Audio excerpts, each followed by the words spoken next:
सूरजपुर नामक एक छोटे से गांव में अर्जुन नाम का एक गरीब लड़का रहता था। उसके परिवार में उसके साथ उसके बूढ़े माता पिता रहते थे। अर्जुन का परिवार इतना निर्धन था कि उनके पास न अपनी कोई जमीन थी और न ही जीवन यापन का कोई स्थायी साधन। अर्जुन सुबह से शाम तक दूसरों के खेतों में मजदूरी करता और जो कुछ कमाई होती उसी से अपने पूरे परिवार का गुजारा चलता। यह देख उसके माता पिता अक्सर चिंतित रहते। हमारे पास न अपना घर है न खेती की जमीन। हमारा बेटा दिन रात मजदूरी करता है और बदले में उसे बहुत ही कम पैसे मिलते हैं। हम दोनों अपने बेटे पर बोझ बन गए हैं। मगर अर्जुन की माँ शांत स्वभाव से कहती, चिंता मत करो, हमारा बेटा मेहनती है, भगवान सब देख रहा है। उसने कभी किसी का बुरा नहीं किया। मेहनत और ईमानदारी से जीना ही उसकी ताकत है। एक दिन ऐसा आएगा जब अर्जुन की सारी परेशानियां दूर हो जाएंगी। अर्जुन ने बचपन से ही कठिनाइयों का सामना किया था, लेकिन उसने कभी हार नहीं मानी। उसके मन में हमेशा यही विश्वास रहता है, आज भले ही किस्मत मेरे साथ ना हो, लेकिन अगर मैं मेहनत करता रहूंगा तो एक दिन सब बदल जाएगा और मेरी गरीबी खत्म हो जाएगी। एक दिन अर्जुन ठाकुर हरिराम के खेत पर काम कर रहा था। हरिराम पास के एक बड़े बरगद के पेड़ के नीचे बैठा अपने खेत की देखरेख कर रहा था। अर्जुन अपने काम में पूरी लगन से जुटा हुआ था। तभी उसकी नजर पड़ी कि ठाकुर हरिराम बहुत उदास और चिंता में डूबे हुए हैं। हरिराम की मायूसी देखकर अर्जुन तुरंत उनके पास पहुंचा और बोला, मालिक, आप बहुत चिंतित लग रहे हैं। ऐसा लगता है जैसे किसी गहरी परेशानी में हैं। अगर आप चाहें तो मुझे बताइए, शायद मैं किसी तरह से आपकी मदद कर सकूं। अर्जुन की बात सुनकर हरिराम को गुस्सा आ गया। वह झुंझलाकर बोला, अरे तू मेरी मदद करेगा? पहले अपनी मदद करने लायक बन। अगर तू किसी की मदद करने के काबिल होता तो आज तुझे 2 वक्त की रोटी के लिए मेरी जमीन पर मजदूरी करनी पड़ती क्या? जा, अपना काम कर और मुझे परेशान मत कर। सेठ जी, ऐसा मत कहिए। यह सब समय और भाग्य की बात है। किस्मत इंसान को हर पल परखती है, लेकिन मेहनत करने वाला कभी हारता नहीं। आज भले ही मेरी किस्मत मेरे साथ न हो, पर मुझे यकीन है कि अगर मैं ईमानदारी और लगन से मेहनत करता रहूंगा तो एक दिन किस्मत भी मेरे पक्ष में झुक जाएगी। मेहनत और धैर्य से तकदीर के दरवाजे खुलने में भले देर हो, लेकिन मेहनत कभी व्यर्थ नहीं जाती। अर्जुन की बातें सुनकर ठाकुर हरिराम का चेहरा खिल उठा। वह बोला, अरे अर्जुन, तेरे विचार वाकई बहुत अच्छे हैं।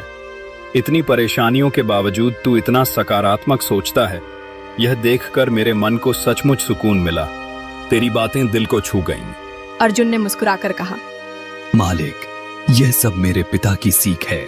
जब भी मैं किसी चीज को लेकर जिद करता था, मेरे पिता मुझे समझाते थे। बेटा अर्जुन, हमारे पास इतना धन नहीं है कि तेरी हर इच्छा पूरी कर सकूं, लेकिन एक बात हमेशा याद रखना, जिंदगी भी मौसम की तरह होती है। कभी यह धूप की तरह खुशियों से भरी होती है, कभी सर्द हवाओं की तरह कठिनाइयां लाती है और कभी बारिश की तरह परेशानियां। लेकिन जैसे हर मौसम गुजर जाता है, वैसे ही जिंदगी के मुश्किल हालात भी बीत जाते हैं। बस धैर्य और हिम्मत बनाए रखना, क्योंकि एक दिन सब कुछ ठीक हो ही जाता है। हरिराम यह सुनकर भावुक हो गया और बोला, वाह अर्जुन, तेरे पिता वाकई बहुत नेक इंसान होंगे। एक दिन मुझे उनसे जरूर मिलना चाहिए। अर्जुन ने फिर पूछा, मालिक, आखिर हुआ क्या है? आप मुझसे साफ साफ कहिए। क्या पता आपकी परेशानी का कोई हल निकल ही आए। हरिराम ने गहरी सांस लेकर कहा, अर्जुन, मैं एक बड़ी मुसीबत में फंस गया हूं। मुझे इसका कोई हल नजर नहीं आ रहा। दरअसल हमारे गांव में मेरे पिता की एक पुश्तैनी जमीन है। वह जमीन कई पीढ़ियों से हमारे परिवार के पास रही है। उस पर मेरा और मेरे छोटे भाई का हक है, लेकिन गांव के ही कुछ लोग, बाप और बेटे दोनों, ने उस जमीन पर कब्जा कर लिया है। मैं पुलिस थाने जाकर शिकायत करने की सोच रहा था, मगर गांव के कई बड़े बड़े लोग उन्हीं के साथ खड़े हैं। कितनी भी कोशिश कर लूं, पर मैं उनका कुछ बिगाड़ नहीं सकता। अब तो उन लोगों ने उस जमीन पर खेती भी शुरू कर दी है। हरिराम ने दुखी होकर कहा, मेरे पिता की पुश्तैनी जमीन मेरे हाथों से छीनी जा रही है। यही सोच सोच कर मैं परेशान हो रहा हूँ। समझ नहीं पा रहा कि अब क्या करूं। अर्जुन ने शांत स्वर में कहा, आप सही कह रहे हैं मालिक। अगर आप कानून का सहारा भी लेंगे तो भी उन लोगों के दबदबे और गांव के बड़े बुजुर्गों की वजह से शायद आपको न्याय न मिल पाए, लेकिन इसका कोई और रास्ता हो सकता है। हरिराम ने तुरंत उत्सुकता से पूछा, तो फिर अर्जुन तू ही बता, अब मैं क्या करूं? मैं तो सचमुच थक चुका हूं। मेरी पुश्तैनी जमीन छीनी जा रही है और मैं कुछ भी नहीं कर पा रहा। मालिक, हर समस्या का हल जरूर होता है। अगर आप चाहें तो मैं एक उपाय बता सकता हूं जिससे आप अपनी जमीन दोबारा हासिल कर सकते हैं। अरे तो बताना अर्जुन, आखिर वह तरीका क्या है? तब अर्जुन ने धैर्य से पूरी तरकीब समझाई। उसने बताया कि किस तरह चतुराई से और गांव के नियम कायदों के सहारे उन लोगों को उनकी असलियत के साथ बेनकाब किया जा सकता है। उसने बताया कि किस तरह चतुराई से और गांव के नियम कायदों के सहारे उन लोगों को उनकी असलियत के साथ बेनकाब किया जा सकता है। तरकीब सुनकर हरिराम की आंखों में चमक आ गई।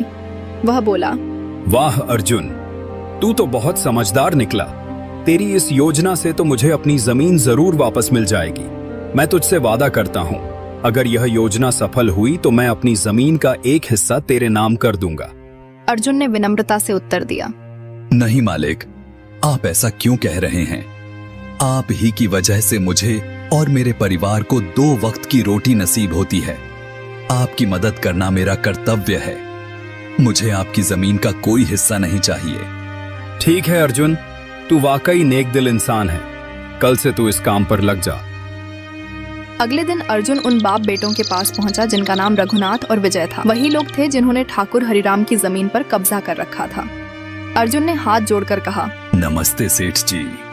मैं यहाँ से गुजर रहा था तो सुना कि आपके यहाँ काम के लिए मजदूर की जरूरत है। क्या मुझे भी कोई काम मिल सकता है? रघुनाथ ने आंखें तरेड़ते हुए कहा, अरे अरे, तू है कौन? किसने कह दिया कि हमें मजदूर की जरूरत है? यहाँ किसी मजदूर की कोई जरूरत नहीं है। अर्जुन विनम्रता से बोला, सेठ जी, मैं एक गरीब मजदूर हूँ। पास के गांव में रहता हूँ और काम की तलाश में भटकता रहता हूँ। रोज कहीं न कहीं मेहनत मजदूरी करके पेट पालता हूँ। कभी खेती बाड़ी में हाथ बंटा लेता हूँ तो कभी कोई और काम कर लेता हूँ। यह तो ठीक है, लेकिन हमारे यहाँ फिलहाल किसी मजदूर की जरूरत नहीं है। सेठ जी, मैंने तो सुना था कि आप लोग इस गांव के सबसे बड़े जमींदार हैं। बहुत सारी जमीन है, इसलिए मुझे लगा कि यहाँ हमेशा मजदूरों की जरूरत रहती होगी। सोचा शायद मुझे भी कोई काम मिल जाए। रघुनाथ ने फिर कठोर स्वर में कहा, भाई मैंने साफ कह दिया ना, हमें किसी मजदूर की जरूरत नहीं है। अर्जुन हल्के से मुस्कुराया और बोला, अच्छा, इसका मतलब हरिराम सेठ आपके बारे में सही कहते थे। यह सुनकर रघुनाथ और विजय चौंक गए। दोनों एक साथ बोले, क्या कहा? हरिराम ने हमारे बारे में क्या कहा? अर्जुन ने लापरवाही से हाथ हिलाते हुए कहा, अरे नहीं सेठ जी, कुछ खास नहीं। खैर, आपके यहाँ तो काम नहीं है तो मैं कहीं और देखने चला जाता हूँ। अर्जुन वहां से जाने के लिए मुड़ा ही था कि रघुनाथ और विजय को शंका हुई।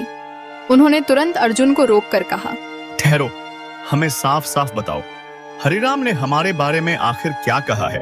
अरे भाई इधर आओ, शायद तुम्हारे लिए हमारे पास एक काम हो। धन्यवाद सेठ जी, बताइए क्या काम है?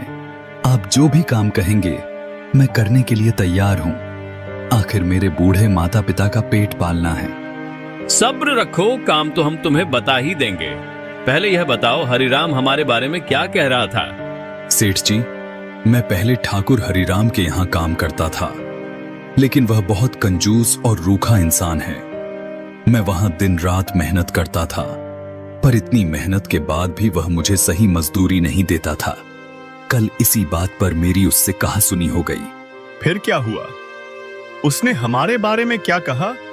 अर्जुन ने गहरी सांस लेकर कहा, जब मेरी हरिराम से बहस हो रही थी तब उसने मुझे कहा कि पूरे गांव में उससे ज्यादा कोई मजदूरी नहीं देता। इस पर मुझे गुस्सा आ गया और मैंने कह दिया कि गांव के सबसे बड़े जमींदार रघुनाथ सेठ और विजय सेठ अपने मजदूरों को सबसे अच्छी मजदूरी देते हैं। इसी वजह से आपके यहाँ हमेशा मजदूर काम करने के लिए तैयार रहते हैं। यह सुनकर रघुनाथ ने गर्व से कहा, हाँ भाई, तूने बिल्कुल सही कहा। आखिर हम इस गांव के सबसे बड़े जमींदार हैं। हमारा फर्ज है कि जो भी मजदूर हमारे यहाँ काम करे उसे उसकी मेहनत के हिसाब से सही मजदूरी मिले। वाह सेठ जी, आपने बहुत नेक बात कही। हरिराम सेठ तो कभी भी आपकी बराबरी नहीं कर सकता। अर्जुन की मीठी और समझदारी भरी बातों में रघुनाथ और विजय पूरी तरह फंस गए। वे दोनों खुश होकर बोले, चलो अब काम की बात करते हैं। तुम हमें अच्छे इंसान लगते हो।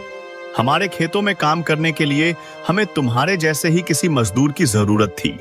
कल से ही काम पर आ जाना। अर्जुन ने धन्यवाद दिया और अगले दिन से ही उनके खेतों पर काम करने लगा। कुछ दिन ऐसे ही बीत गए। एक दिन रघुनाथ अपने बेटे विजय से बोला, विजय बेटा, यह अर्जुन तो बहुत ही मेहनती है। यह अकेले ही 4 लोगों का काम कर देता है। अच्छा हुआ कि हमने इसे अपने पास रोक लिया। विजय ने हामी भरते हुए कहा, हाँ पिताजी, आप बिल्कुल सही कह रहे हैं। अर्जुन वाकई बहुत मेहनती है। इसके जितना काम शायद ही कोई और कर पाए। यह पूरे दिन खेत पर जी जान से लगा रहता है। धीरे धीरे अर्जुन की मेहनत और लगन ने रघुनाथ और विजय का दिल जीत लिया। कुछ दिन और बीत गए। एक शाम दोनों बाप बेटे अपने खेतों का दौरा करने निकले। जब वे खेत पर पहुंचे तो देखा कि अर्जुन अभी तक काम में जुटा हुआ है। रघुनाथ ने आवाज लगाई, अरे अर्जुन भाई, अब तो रात होने वाली है। तुम अभी तक काम में लगे हो। अब घर जाओ और आराम करो। सेठ जी, हमारी किस्मत में आराम कहाँ। घर पर बूढ़े माता पिता हैं। अगर मैं काम नहीं करूंगा तो उनके लिए 2 वक्त का खाना कहां से जुटाऊंगा। घर पर बैठकर खाली समय बिताने से बेहतर है कि मैं काम करूं। इससे मेरा मन भी लगा रहता है। तुम वाकई बहुत मेहनती हो अर्जुन, लेकिन अब आज का काम यहीं छोड़ दो। घर जाकर थोड़ा आराम कर लो। नहीं मालिक, इसकी कोई जरूरत नहीं है। मुझे तो काम करने में ही सुकून मिलता है। आप लोग जाइए, मैं बिल्कुल ठीक हूं। ठीक है अर्जुन, जैसा तुम्हारा मन। जब काम पूरा कर लो तो घर चले जाना। यह कहकर दोनों पिता पुत्र खेत को अर्जुन के भरोसे छोड़कर अपने घर लौट गए। अगली सुबह जब रघुनाथ और उसका बेटा खेत पर पहुंचे तो देखा कि वहां पुलिस के कुछ सिपाही खड़े हैं। पुलिस की जीप और थानेदार को देखकर दोनों घबराए और जल्दी से आगे बढ़े। क्या हुआ दरोगा जी, आप यहाँ इस तरह क्यों आए हैं? थानेदार ने कड़क आवाज में कहा, क्या यह जमीन तुम दोनों की है? जी हाँ दरोगा जी, यह जमीन हमारी है। हमारे पास इसके सारे कागजात भी मौजूद हैं। तो फिर तुम दोनों को जेल ले जाकर ताले के पीछे डालना ही पड़ेगा। दोनों एक साथ चिल्लाए और कहा, क्या? लेकिन क्यों? हमने क्या किया है? अभी तुम सब समझ जाओगे। पलट कर देखो जरा अपनी जमीन को। दोनों ने पीछे मुड़कर देखा तो उनके पैरों तले जमीन खिसक गई। खेत की मिट्टी से एक सड़ा गला कंकाल बाहर निकाला गया था। सुरेश कांपते हुए बोला, ये क्या है? ये लाश हमारे खेत में कैसे? थानेदार ने गुस्से से कहा, अब मासूम बनने का नाटक मत करो। पहले किसी को मारकर खेत में गाड़ दो और अब कह रहे हो कि हमें कुछ नहीं पता। नहीं दरोगा जी, हमें सचमुच कुछ नहीं मालूम। ये लाश यहाँ कैसे आई, हमें बिल्कुल जानकारी नहीं है। चुप! झूठ बोलने से सच्चाई नहीं बदलेगी। अगर फांसी नहीं हुई तो कम से कम उम्र कैद की सजा तो पक्की है। फांसी और उम्र कैद का नाम सुनते ही बाप बेटे के होश उड़ गए। दोनों पुलिस वालों के सामने हाथ जोड़कर दया की भीख मांगने लगे। थानेदार ने सख्त आवाज में कहा, देखो, अब कोई चालाकी मत करना। तुम दोनों में से कोई एक तो जेल जाएगा ही। अभी फैसला कर लो कि कौन जाएगा। सुनकर रघुनाथ और उसके बेटे सुरेश के चेहरे पर पसीना आ गया। उन्होंने थानेदार से कहा, थानेदार साहब, हमें थोड़ा समय दे दीजिए, हम आपस में बात कर लेते हैं। ठीक है, लेकिन मेरे पास ज्यादा वक्त नहीं है। सिर्फ 5 मिनट हैं तुम्हारे पास। इतना कहकर वह पास खड़ा हो गया। रघुनाथ, सुरेश और मजदूर अर्जुन थोड़ी दूरी पर जाकर धीरे धीरे आपस में बातचीत करने लगे। सुरेश बोला, पिताजी, अगर हम दोनों फंस गए तो बर्बाद हो जाएंगे। कोई ना कोई रास्ता निकालना होगा। रघुनाथ ने अर्जुन से कहा, अरे अर्जुन, तू ही कोई उपाय बता, हमें बचा ले। मालिक, मेरी एक बात ध्यान से सुनिए। यह हड्डियां देखकर लगता है कि यह लाश कई महीनों पहले की है। शायद किसी पुराने झगड़े का मामला हो, लेकिन अगर तुम दोनों चुप रहोगे तो शक तुम पर ही जाएगा। बेहतर यही होगा कि सच बता दो। यह सुनकर सुरेश घबरा गया। उसका चेहरा पीला पड़ गया। फांसी और उम्र कैद की बातें सुनकर वह पहले ही डर से कांप रहा था। अब अर्जुन की बातों ने उसकी हिम्मत तोड़ दी। वह रघुनाथ और अर्जुन दोनों के सामने झुक गया और घबराहट में पूरी सच्चाई बताने लगा। दरोगा जी, यह खेत तो असल में सेठ हरिराम का है। लेकिन मैं कैसे मान लूं? तहसील से जो कागज हमारे पास आए थे उनमें लिखा है कि इस जमीन पर मुकदमा चल रहा है और कब्जा तो पंडित माधव और उसका बेटा करण किए हुए थे। अब अचानक तुम कह रहे हो कि खेत हरिराम का है। साहब, हमने ही हरिराम से धोखा किया था। असल में हम इस खेत को हड़पना चाहते थे, लेकिन अब हमें यह जमीन नहीं चाहिए। अगर आप कहें तो हम अभी अपना केस भी वापस दरोगा ले कुछ लेंगे। सोच ही रहा था कि तभी गांव के मुखिया रघुनाथ बोले। हरिराम, सच सच बताओ, ये कंकाल यहाँ कैसे आया? किसे मारकर गाड़ा है तुमने? नहीं मुखिया जी, यह असली कंकाल नहीं है। यह तो नकली हड्डियों का ढांचा है। दरअसल माधव और करण ने मेरी जमीन हड़प ली थी। तब मैंने और मोहन ने मिलकर यह चाल चली ताकि इन दोनों के मुंह से सच निकलवाया जा सके। यह सुनते ही माधव और कर्ण के चेहरे का रंग उड़ गया। दोनों एक दूसरे को देखने लगे। इस तरह मोहन की मेहनत और चतुराई ने न सिर्फ सेठ हरिनारायण की जमीन वापस दिलाई, बल्कि रामलाल और रवि जैसे लालची लोगों को भी सबक सिखाया और आखिरकार सोहन भी अपनी मेहनत और नेक नियति के बल पर जमीन का मालिक बन गया।